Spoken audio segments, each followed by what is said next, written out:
జగన్మోహన్ రెడ్డి కోసం పొద్దు నుంచి ఇక్కడ ఉంటా ఉన్నారు. మీకు జగన్మోహన్ రెడ్డి ఎందుకు అంత అభిమానం? ఎందుకంటే ఎంత పెద్ద ఎండ చాలా అభిమానం అంటే ఎక్కువ అభిమానం మాకు. ఎందుకంటే నేను షుగర్ పేషెంట్, నేను పనికి వెళ్ళలేకపోతున్నాను.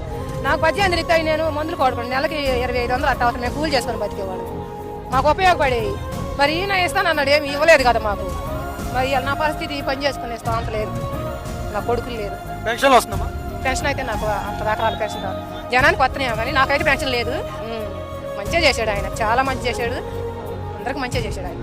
చేయడు అసలు ఏం చేయలే, చాలా మంచి పేదల పక్షాన ఆయన గొప్ప మనసు ఉన్న మహారాజు. ఆయన ఎంత ఎక్కువ చెప్పినా కానీ తక్కువ ఎంత చెప్పినా అంతే.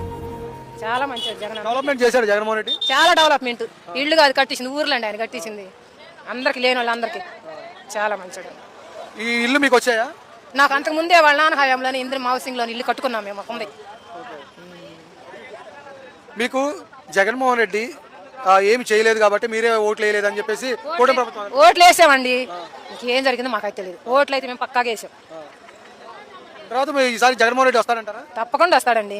మరి వాళ్ళు 15 సంవత్సరాలు కలిసి ఉంటాము, జగన్మోహన్ రెడ్డి రాడు, మేము రాని అంటారు కదా. రాని అంటారు, ఎట్టని ప్రజలుగా నిర్ణయించేది. ఓటుతోటే కదా ఏదైనా కానీ సాధ్యం అయ్యేది.